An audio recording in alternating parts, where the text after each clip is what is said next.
Okay. I think I got all that in there correctly. Julian Rodriguez, case 39. Mr. Rodriguez, Judge, in her final pre-trial conference, the defense is going to be ready to proceed on the 19th, and I believe the Commonwealth indicated the same. Okay.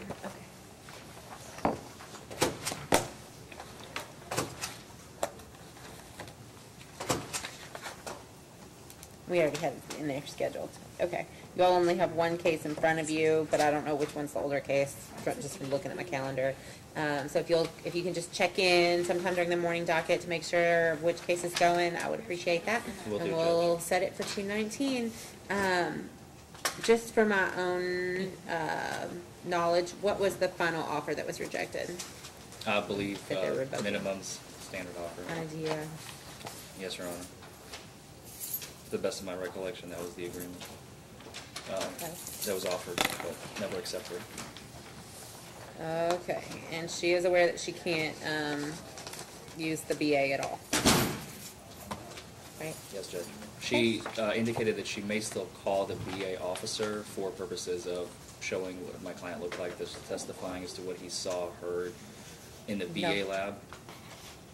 I told her that I advise her against it, but if the court is not even going to permit it. I mean, I'll hear her arguments about it. She can subpoena him in, but it's unlikely that I'm going to allow that to happen, because then we're going to open the door to things that I've suppressed. I've suppressed the entire BA. It's done. So she can't bring him in and have him testify, because then she's going to have to explain that things that can't be brought into evidence. So I'm not going to allow that unless she has some kind of really, really good argument as to necessity for that. Fair Okay. enough, Judge. Thank you. All right. Thanks. Appreciate that. What the heck is she talking about? She's not bringing the BA tech in here.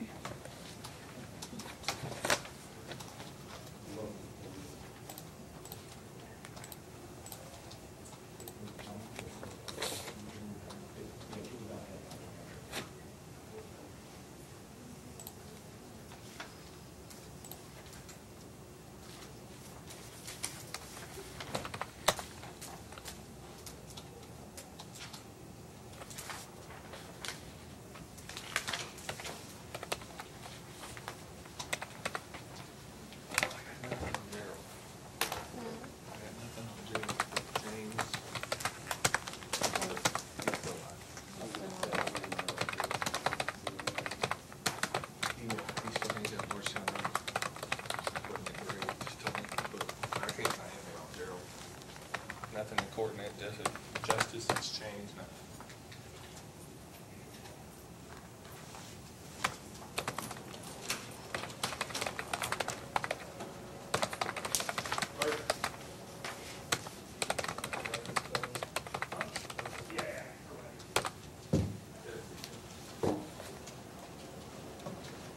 I don't understand.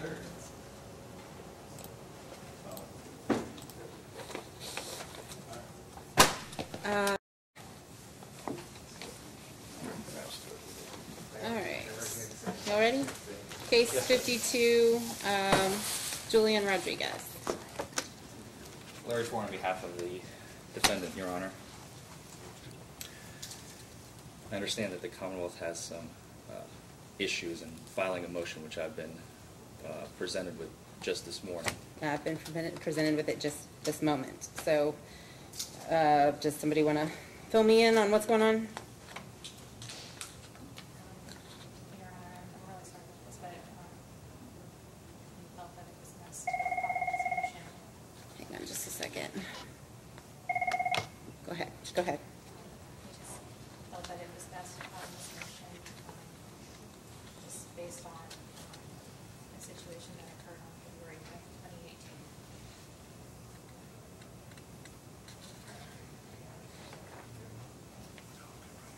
2018. Your Honor, I had a chance to just briefly review it. I know you're probably in the process of reviewing it right now.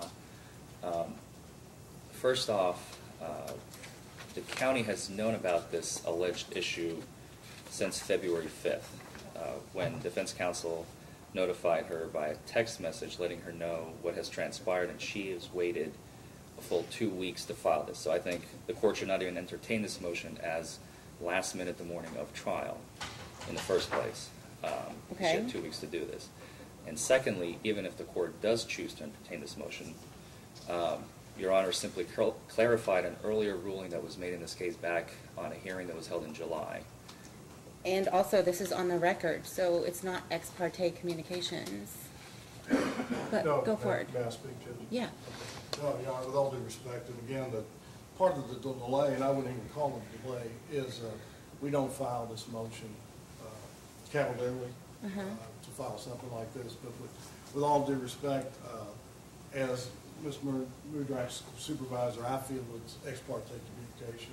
Why is that? Because we weren't present. She wasn't present. And obviously you're at a disadvantage because you haven't had time to review the record.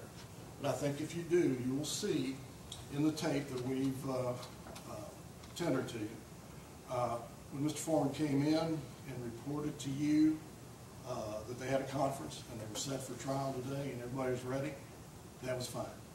You then check your calendar to make sure that one case ahead of us, weren't sure who was older, come and check in this morning. That's fine. At that point in time, you then say to Mr. Forman, just for my edification, what was the last offer that was made and rejected? And he responded. And that's a little closer, in our opinion, but we could probably live with that. But then, with all due respect, the court inquires of defense counsel, does she, meaning the prosecutor, without the prosecutor here, she's 100 feet down the hall, does she understand that the VA is not coming in? And then defense counsel, instead of doing arguably what he should have done and said, Judge, I can't speak for her, I can't answer for her, let's go get her, okay, let's send for her, she's right down the hall. He then proceeds to present to you her position or what she intends to do in the hearing. He then argues his position to you, and then you go on to rule and indicate what your ruling is going to be. At which point, he thanks you and he leaves. So we clearly believe, not just myself, county attorney, director of the criminal division, all believe that when you engaged in that...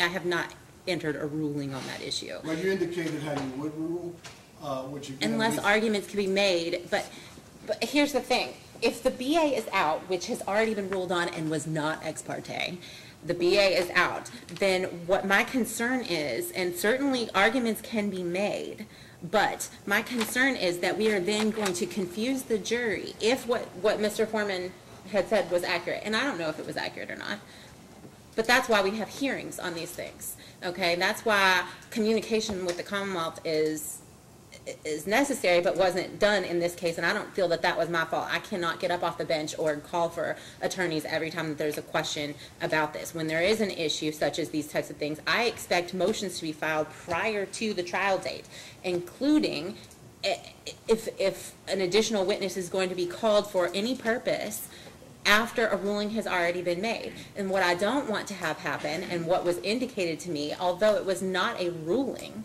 was that we were bringing in the BA tech maybe for identification purposes or something along those lines.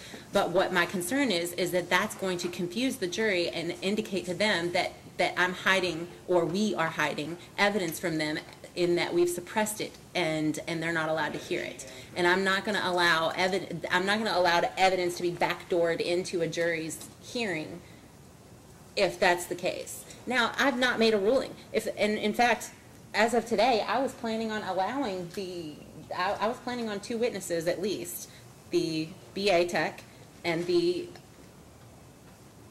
police officer that made the charges, testifying today. I have notes about that they are actually to testify. Now, what they're going to testify about is going to be severely limited, though, because that ruling has already been made. Judge, totally understand your concern, but the problem is we weren't present. Ms. Mudrak wasn't present, and your last order, and I looked at the order, it said the BA suppressed. client. She wanted to go down a different route and present some different testimony to you, which she never got a chance to articulate to you herself what she intended to do. Well, why does that require me to recuse myself then? Because you then touched on substantive matters pertinent to this case without the Commonwealth being present. Okay, and that can't be corrected because there's no ruling on the issue. You didn't. I think you went too far. You waded into that area. And then lastly, can I finish, sir? Go ahead. Lastly, with all due respect, and you probably didn't even realize you did it, is that on the tape, as you're entering things into the record, you're going, I can't believe she's calling the VA operator. If I was her, I'd feel like I can't get a fair shot with you, that you've already made up your mind, and you've prejudged, and you've pre-ruled on this case. So for that reason alone, we believe that you should recuse yourself in this particular case.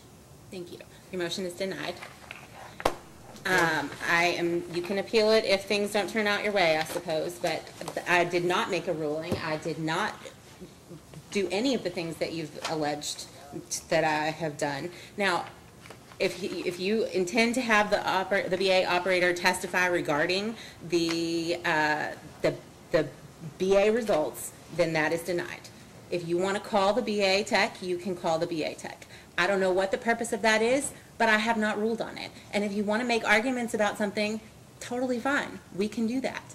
We can have a hearing on it. We can have a hearing today if you want to have a hearing on it today. I have not ruled on this issue at all. The only thing I have ruled on is that the BA is not coming in, and actually it was a pretty close issue for me because I do kind of think that it should have come in, but for the fact that he had requested the Interpreter. The interpreter, but he had requested, prior to that, he had requested the blood test actually take place, and then communication broke down. He then requested an interpreter, and then the interpreter was denied. And had he not initially requested the blood test, I think probably my ruling would have been different, but I was very clear about that when I issued the ruling in the first place. The only thing that's not coming in is that BA result, because I had no other choice than to suppress it in that particular instance. Judge, if I may, just to clarify and make sure that we understand, you don't want to review our authorities. I will review your authorities. You don't want to look at the tape we've submitted. Because there's two ways, again, we don't do this easily, but there's two ways to go about this issue. One is the way the less onerous, which is what we've done according to 26A, 29A, is to present it to you first to give you the option of seeing if you agree, or even if you disagree with our position, you could see that a reasonable person under the circumstance would think they might not get a fair shot and go ahead and grant our motion. The second option is for us just to directly file an affidavit with the Chief Justice to recuse you, and that stops all the proceedings. And if you're going to, if I can finish, Mr. Forman, if you're denying our motion, then that's what we're left with. Just to be totally candid with the court. Okay. Are you finished? Yeah. Your Honor, and once again, I'd just like to reiterate I think the most important, what I feel is the most important issue in this whole debacle it just keeps popping up in my head.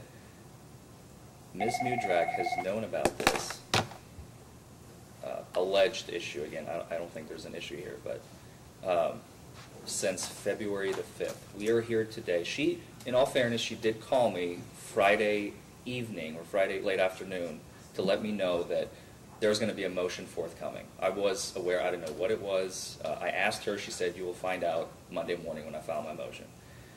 She has known about this issue 12 days at that point, and now it's been 2 weeks. She has had all this time to argue the issue, bring it to the court's attention. This morning, my client and I are ready to go forward with trial. We are ready to go, and we are once again being,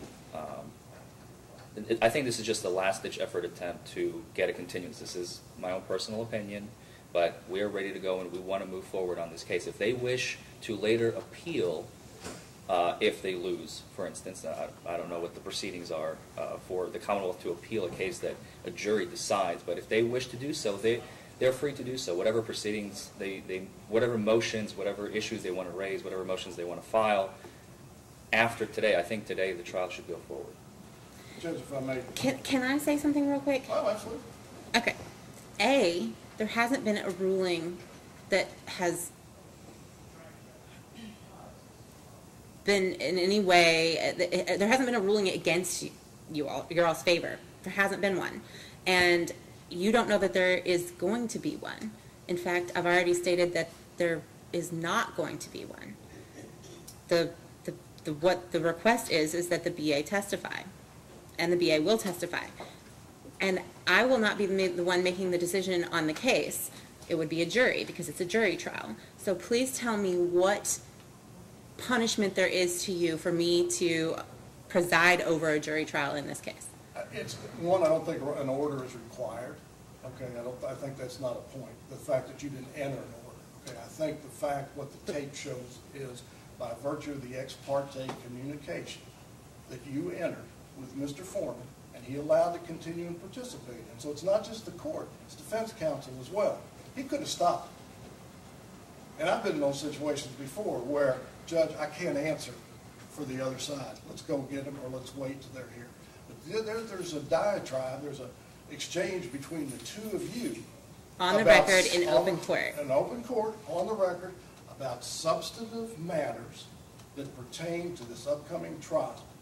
And it can be argued that you indicated your ruling, even though you didn't officially make one, you indicated what your ruling was going to be and what you were going to allow or not allow, and we've already covered that. He thanked you. I thank all my judges. Before he left. Well, he thanked you for your ruling, but Judge, a reasonable person looking at that saying, we're not going to get a fair shot. Okay, but where does it say that that automatically issues or ends up in a recusal? Well, it doesn't. It's a question of what a reasonable person, and that's going to be ultimately the Chief Justice's call. Okay. If it gets to him and he reviews this tape and he feels that you've done that. And then the authorities that we've done and submitted to you, Carmen West Bay, the other Supreme Court cases that the Supreme Court has directed at, not this court individually, but this court generally.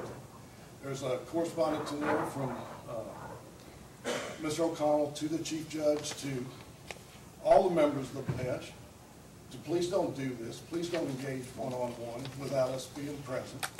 But the issue by the case law is would a reasonable person come away with, this is not a level playing field. So that's the problem, and that's the purpose, and that's why we think it's prohibited conduct, you know, when we have this thing. With regard to the delay, there's no, in the statute and in the case law, there's no drop-dead time requirement about when something like this needs to be filed. So he may have mentioned, Ms. Mudrak on the 5th about this exchange, and for whatever reason she didn't act on it immediately.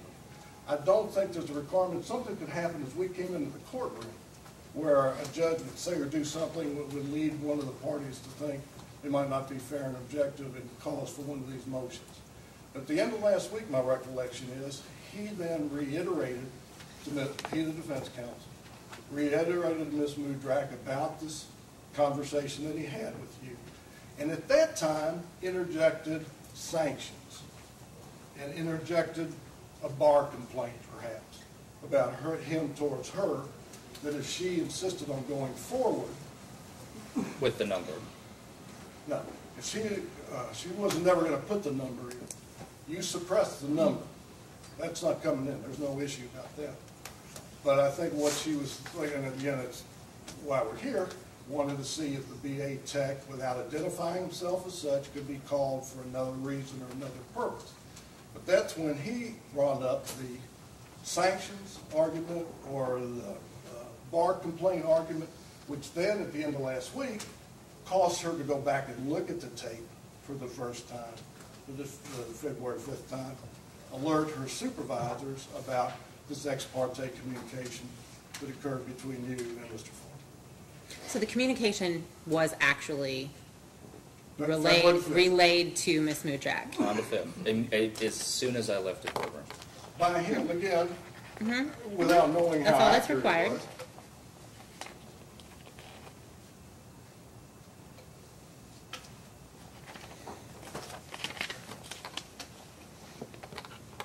And I did inform her that if she intends to introduce the BA number, that I will move immediately for a mistrial, and I will move for sanctions. Yes, I did do that.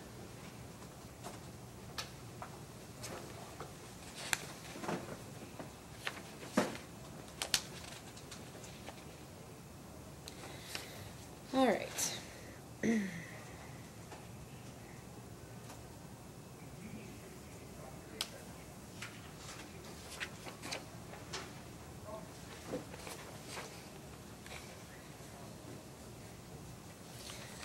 All right, well, I think I need to take a little bit to look over all of this, and we'll reconvene date of February the 5th.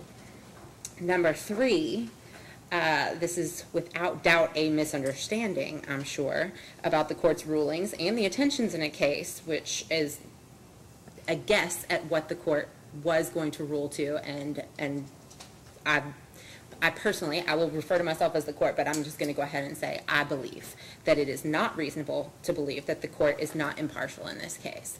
However, in an abundance of caution and to save the resources that it would require to argue about this case and this issue, I am going to recuse myself from the case. I've already notified Julie Hayes with the Court Administrator's Office so that no one can say that I'm just randomly myself sending this to another courtroom. And if somebody wants to verify that I actually did go through the Court Administrator's Office, then feel free to do so.